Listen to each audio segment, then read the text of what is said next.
Bonjour, avec cette petite vidéo, je vais vous expliquer un petit peu où j'en suis des plans de travail.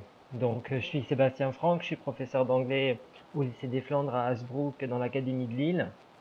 Ça fait près 3 ans que je me suis lancé dans l'expérimentation des classes inversées parce que j'avais envie un petit peu de changer un petit peu ma manière de fonctionner, de redéfinir ma posture, et puis surtout d'essayer de trouver différents chemins pour aider le plus d'élèves possible en alternant différentes approches.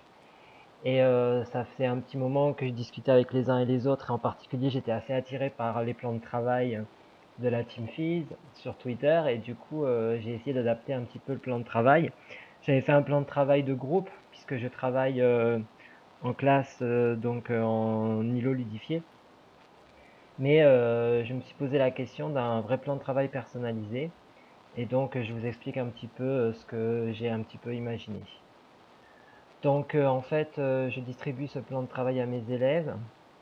Donc en fait, ils mettent leur nom et leur équipe, puisqu'ils travaillent par équipe de 4.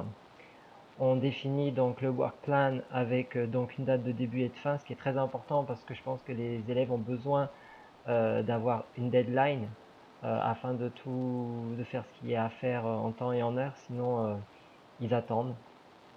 Ensuite, donc par rapport aux îlots, donc ils ont des rôles au cours de mes différentes missions que je définis en classe. Donc il y a le writer, qui est celui dans l'équipe va prendre en charge les discussions et les mettre sous une forme de paragraphe plus ou moins argumenté, ou de mail, d'un document un petit peu réel. Donc ça se passe en deux phases. Ils ont d'abord il a le paragraphe à me mettre en forme, que je corrige en soulignant avec un code couleur, et donc paragraph done. Et une fois qu'il a fait ça, donc il coche sur son plan de travail qu'il a fait ça, en indiquant la date où il a commencé son rôle. Et puis après, une fois que je l'ai corrigé et que je lui ai rendu dans la pochette du groupe, le lendemain ou à la maison ou pendant le cours grâce aux tablettes ou à son smartphone, il doit le publier sur le Padlet du groupe. Et donc c'est paragraph published. Et donc une fois qu'il a fait ces deux travaux-là, en fait, je lui mets donc 0,2 points, qui est une colonne que j'ai utilisée dans Pronote, qui est la colonne bonus-malus, qui fait qu'il a 0,2 sur la moyenne totale. Si les missions sont faites en retard mais qu'elles sont finies, c'est 0,1. Et si en fait il y a une des deux étapes qui n'est pas faite à la fin de la période, c'est moins 0,1. Et si évidemment il n'y a rien qui a été fait, c'est moins 0,2. Les speakers, donc, qui est le deuxième rôle du groupe, donc bah, en fait c'est un petit peu le même principe. Ils doivent venir à ma table, discuter avec moi, donc discussion done. Je leur donne des outils de remédiation un petit peu entre nous, et du coup ils ont la phase de publication où ils doivent se réenregistrer avec leur téléphone ou chez eux, et à nouveau le publier aussi sur le Padlet collaboratif du groupe, même principe. Et puis le troisième rôle, en fait, il y a deux speakers dans le groupe, et le troisième rôle c'est the expert. Donc lui en fait c'est celui qui vient à un moment donné par rapport à des besoins langagiers. Donc je réunis tous les experts de tous les groupes à une table, et puis on discute ensemble de ce qu'il y a à faire. Donc on discute en termes de contenu, de paragraphes à faire, qu'est-ce qu'on met dans chaque paragraphe, de quoi on a besoin d'un point de vue linguistique, de point de vue de vocabulaire. Donc il prend des notes. Donc et après il retourne coacher donc son équipe. Et puis du coup je passe, et puis donc je check les notes. Et lui, son travail en tant qu'expert, ça va être de le mettre au propre sous une forme de mind map, ou il peut très bien aussi décider de s'enregistrer en français en expliquant ce qu'il y a à faire. Et si je fais ces deux choses-là, c'était pour redonner au rôle de l'expert un rôle un peu plus important, et puis surtout pour permettre de créer un Padlet de ressources collaboratifs aussi, où on peut mettre à la fois donc les mind maps et les enregistrements audio, ce qui fait que les élèves ont accès à des ressources conceptuelles fabriquées par eux, qui soient à la fois visuelles et orales, parce que je suis en train de réfléchir aux intelligences multiples et à des manières différentes de pouvoir aider les élèves quand ils ont besoin de faire du travail à la maison pour faire des retours sur des fiches conceptuelles ou des fiches lexicales. Donc ça fait donc, ils doivent donc faire tous les rôles sur la période, et donc à chaque fois, bah, ils peuvent suivre où ils en sont, savoir ce qui manque à faire, et puis moi je peux aussi les rappeler un peu à l'ordre. Pour ce qui est du travail à la maison, ça me permet de travailler, donc, puisque dans mon approche, je vais travailler essentiellement la compréhension à la maison, puisque vous avez vu que dans les rôles en classe, c'est surtout la production.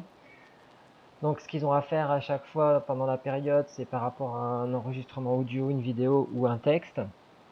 Donc, ils doivent me rendre une grille qu'on a travaillé ensemble de repérage A2, B1, parce que ça, c'est des repérages surtout de description, de structuration de documents et puis des idées principales, ce qui peut être fait à la maison, et un résumé en français du document audio ou écrit. Si je fais faire le repérage à la maison A2, B1, c'est parce que c'est vrai que c'est un repérage qui est assez facile et qui permet de gagner du temps, puisque quand ils reviennent en classe, en fait, ils ont après à remplir sur un Framacalc les éléments, ce qui me permet de visualiser dans les groupes là où les passages de niveau étaient difficiles, de pouvoir passer plus de temps avec ces groupes pour leur faire rechercher dans les documents les éléments qui manquent. Sur mon plan de travail, du coup, ils ont aussi le niveau où ils en sont. Donc là, on a les 5 activités langagières, hein, interaction orale, compréhension orale, production orale, compréhension écrite et expression écrite. J'indique ici le niveau où ils en sont avant le début de la période, les niveaux en termes des niveaux du CECRL, hein, donc de A2 au B2 quand on est au lycée. Et puis, une fois que la période est terminée, que le plan de travail est fini, je mettrai le niveau où ils en sont arrivés après, pour voir s'ils ont réussi à changer de niveau ou s'ils sont restés au niveau où ils étaient. Ce qui leur permet ici après justement de réfléchir sur des choix de parcours personnalisés, où du coup ils peuvent choisir 4 des 5 activités langagières, puisque l'interaction orale est un peu compliquée à faire en individuel et en personnalisé. Donc ils choisissent celles qu'ils veulent travailler en fonction du niveau où ils sont par rapport au niveau qu'ils essayent d'atteindre. Ils me font le travail personnalisé une fois, je le corrige, je donne un feedback, ils me le refont une deuxième fois et puis ils ont aussi leur 0,2 points. Et j'ai mis en place aussi un extra work qui en fait ils doivent faire quelque chose en anglais pendant la période, en dehors du cours et en dehors de ce qui est scolaire. C'est quelque chose qu'ils choisissent eux-mêmes de faire. Et ils doivent indiquer ici ce qu'ils comptent faire et me le rendre. Ça peut être aller sur des plateformes de flindeuse ligne du jeu, actuellement sur le projet sur lequel je travaille. Ça peut être me prouver qu'ils ont fait de l'anglais en dehors, alors m'écrire un petit article sur un film qu'ils ont vu, sur un épisode de télé qu'ils ont vu, donner leur avis sur quelque chose. Ça peut être s'ils ont une discussion sur un réseau social avec un anglophone, c'est de m'imprimer le screencast et du coup pour me prouver qu'ils ont fait ce travail-là. Ça peut être aussi de manière plus personnelle de dire voilà, j'ai repris un ancien travail qu'on a fait, j'ai fait une fiche lexicale sous forme de carte heuristique pour le groupe et que du coup je mettrai sur la page de ressources. En fait, c'est la partie créative. Et c'est ce qui m'intéresse, c'est de savoir ce qu'ils sont capables de faire en plus. Voilà, donc c'est un peu un plan de travail que j'ai un peu adapté, hein. J'ai vu plein de plans de travail où il y avait tout dessus, c'est-à-dire même l'accès aux ressources. Mais moi, c'est plus difficile pour moi de faire un plan de travail avec l'accès aux ressources avec les QR codes, vu que j'essaie de leur donner beaucoup de documents et des documents très personnalisés. Du coup, ça devient très compliqué pour faire ces ressources-là. Donc, pour les ressources, je passe par d'autres moyens. Mais là, c'est vraiment le plan de travail basique sur, voilà, j'ai fait ça, voilà ce qu'il me reste à faire, voilà ce que je dois faire dans l'heure. Et ça permet à chacun de s'y retrouver.